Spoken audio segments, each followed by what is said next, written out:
প্রিয় দর্শক ও শ্রোতা মণ্ডলী, নওশাদ সিদ্দিকী ভাইজান গত এক সপ্তাহ আগে নবান্নে মুখ্যমন্ত্রীর সঙ্গে দেখা করতে গিয়েছিল। সোশ্যাল মিডিয়ার মাধ্যমে আপনারা জেনেছেন। প্রিয় দর্শক, তিনি কেন এতদিন পর নবান্নে মমতা ব্যানার্জির সঙ্গে দেখা করতে গেলেন, তার ঠিক এক সপ্তাহ পরে, মমতা ব্যানার্জির সঙ্গে দেখা করার এক সপ্তাহ পরে ফুরফুরা শরীফে মমতা ব্যানার্জি এলেন ইফতার মজলিসে। এর কারণ কি? এমনটাই প্রশ্ন তুলছেন পীরজাদা নাজমুস সাআদাত সিদ্দিকী। তিনি একেবারে রেগে আগুন হয়ে গিয়েছেন। যে তিনি আরও বলছেন যে নওশাদ সিদ্দিকীকে আমি ভালোবেসে ফেলেছিলাম, আব্বাস সিদ্দিকী ভাইজানকে ভালোবেসে ফেলেছিলাম, কিন্তু তানারা কেন মমতার সঙ্গে নবান্নে দেখা করতে গেল? এমনটাই প্রশ্ন তুললেন পীরজাদা নাজমুস সাআদাত সিদ্দিকী। তিনি আরও কি বললেন, চলুন ভিডিওর মাধ্যমে আমরা দেখে আসি। আমি নওশাদ ভাইকে খুব ভালোবেসেছিলাম। আমি প্রশ্ন করছি আপনাদের মাধ্যমে, আশা করছি অ্যান্সারটা উনি মিডিয়ার মাধ্যমে দেবেন। আমি চেয়েছিলাম একটা রাজনৈতিক ফুরফুরা শরীফে হয়েছে মুসলমানদের জন্য একটা রাজনৈতিক এবং মুসলমানদের জন্য, বাংলার মানুষের জন্য কথা বলার একটা মানুষ তৈরি হয়েছে এবং একটা ফুরফুরা শরীফে মুসলমানদের জন্য একটা রাজনৈতিক তৈরি হয়েছে। এর জন্য আমি নওশাদ ভাইকে খুব ভালোবেসে ফেলেছিলাম। আব্বাস ভাইকে, নওশাদ ভাই খুব ভালোবেসেছিলাম। আমার প্রশ্ন ওনাদের কাছে, যেখানে পীরমহালে হামলা চালানো হলো, পীরমহালে পাথর ছোঁড়া হলো, পুলিশ এসে অ্যাটাক করলো, একজন পীর সাহেবের মাথা ফাটালো, যেখানে নওশাদ ভাইকে 42 দিন জেলে খাটানো হলো, যাকে কোমরে লাথি মেরে পুলিশ গাড়িতে তোলা হয়েছে, মাথার টুপি পায়ে ফেলা হয়েছে, তাকে 42 দিন জেল খাটানো হয়েছে, তার কয়েক হাজার পার্টির ছেলেদের জেল খাটানো হয়েছে, তাকে একাধিক মানুষ তার পার্টির লোককে খুন করা হয়েছে। আমি বলার উদ্দেশ্য, তিনি মুখ্যমন্ত্রীর কাছে যাওয়ার উদ্দেশ্যটা কি? এক নম্বর প্রশ্ন, তিনি ডায়মন্ড হাওড়ায় দাঁড়ালেন না কেন? তিনি যদি বলেন আমার পার্টি আমাকে অর্ডার দেয়নি তাই দাঁড়াই, পার্টি অর্ডার দেয়নি, পার্টিটাই তো নওশাদ ভাই। তাহলে পার্টি যখন অর্ডার দেয়নি, উনি তাহলে হিরিক তুললেন কেন? সারা পশ্চিমবাংলা তোলপাড় করে ফেললেন, ডায়মন্ড হাওড়ায় দাঁড়াবো, ডায়মন্ড হাওড়ায় দাঁড়াবো, ডায়মন্ড হাওড়ায় দাঁড়াবো, ডায়মন্ড হাওড়ায় দাঁড়ালেন না কেন? ওইটাও তো পার্টির অনুমতি নিতে পারতেন যে ভাই ডায়মন্ড হাওড়ায় দাঁড়াবো কি দাঁড়াবো না। পার্টি যদি অনুমতি দিত তাহলে উনি বলতেন। পার্টি অনুমতি দেয়নি, যেখানে পার্টি অনুমতি দেয়নি তিনি দাঁড়ালেন না, তাহলে পার্টির অনুমতি নিয়েও উনি ঝড় তুলতে পারতেন। তাহলে পার্টির অনুমতির প্রয়োজন হয়নি, উনি ঝড় তুলে দিলেন দাঁড়াবো ডায়মন্ড হাওড়ায়। হঠাৎ তিনি ডুবে গেলেন, আচমকায় তিনি ডায়মন্ড হাওড়ায় দাঁড়াবো বলে ঝড় তুলে দিয়ে ডুবে গেলেন। এই ডুবে যাওয়ার কারণটা কি? তিনি কানি ডায়মন্ড হাওড়ায় দাঁড়ালেন। দ্বিতীয়ত, উনি মুখ্যমন্ত্রীর কাছে গেল, যে মুখ্যমন্ত্রী 10-12 বছর, প্রায় 10-11 বছর ফুরফুরা শরীফে আসেন, 10-11 বছর ফুরফুরা শরীফে আসেন, সেই মুখ্যমন্ত্রী হঠাৎ ফুরফুরা শরীফে এক সপ্তাহ আগে নওশাদ ভাই গেল, এক সপ্তাহ পরেই মুখ্যমন্ত্রী ফুরফুরা শরীফে ছুটলেন কেন? এটাও আমার কাছে একটা প্রশ্ন, আমার মনে ধাক্কা দিয়েছে। এই জন্য আমি নওশাদ ভাইয়ের কাছে প্রশ্ন করছি, আশা করছি উত্তরটা দেবে। কি এমন মধু ঢাললেন যে এক সপ্তাহের মধ্যে মুখ্যমন্ত্রী ফুরফুরায় ছুটলেন? কি কথাটা হলো 22 মিনিট? উনি যদি বলেন আমার 3 কোটি টাকা এমএলএ কোটার টাকা আটকে দিয়েছে, ওনার আইন সংবিধান সব কিছু দেশে আছে, উনি জামিন নিয়েছেন 42 দিন জেল খেটে, তার জন্য আইন আছে, ওনার সব কিছু যখন আইনের মাধ্যমে উনি করছেন, তাহলে কি দেশে আইন না? এটা আমি জানতে চাইছি। আমার প্রশ্ন, যে টাকাটা উনি বার করতে পারেন না, এটা মুখ্যমন্ত্রীর কাছে যেতে হবে? দেশে কি আইন নাই ওই টাকাটা বের করার জন্য?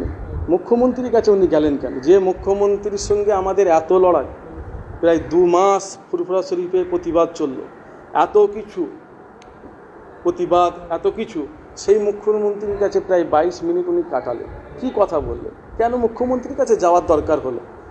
ওনার কি আইনের মাধ্যমে এই টাকাটা বের করতে পারলেন না? সবটাই যখন আইনের মাধ্যমে হচ্ছে, এই টাকাটা আইনের মাধ্যমে বার করা গেলনি, মুখ্যমন্ত্রীর কাছে 22 মিনিট হাজির হতে হলো। আর এমন কি মধু ঢাললেন মুখ্যমন্ত্রীকে যে মুখ্যমন্ত্রী 10 বছর ফুরফুরা শরীফে আসেনি, সেই মুখ্যমন্ত্রী এক সপ্তাহে ফুরফুরা শরীফে ছুটলো।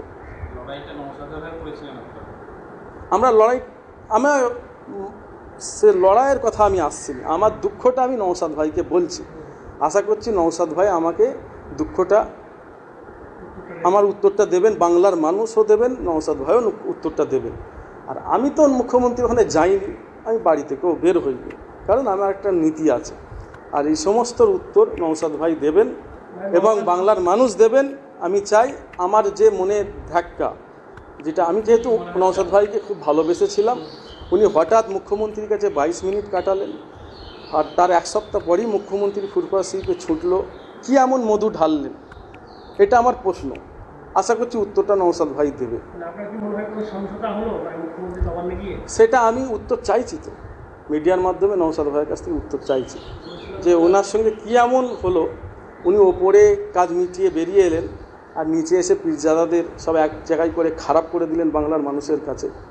আর উনি ওপরে কী এমন সেটিং হলো 22 মিনিট মুখ্যমন্ত্রীর কাছে, ওনার মুখ্যমন্ত্রীর কাছে যাওয়ার কি দরকার হলো যে মুখ্যমন্ত্রীকে নিয়ে এত কিছু, ফুরফুরা শরীফে হামলা চালালো পুলিশ, পীর মহালে পাথর ছুড়ল, এত প্রতিবাদ, এত তা সেখানে ওনার যাওয়ার কি দরকার? আইনের মাধ্যমে কি এমএলএ টাকাটা বের করা গেল না? ওখানে যে মুখ্যমন্ত্রীর কাছে যাওয়ার উদ্দেশ্যটা, এটাই আমি জানতে চাই। আমার এটা প্রশ্ন, বাংলার মানুষের কাছেও প্রশ্ন, নওশাদ ভাইয়ের কাছে, আব্বাস ভাইয়ের কাছেও প্রশ্ন।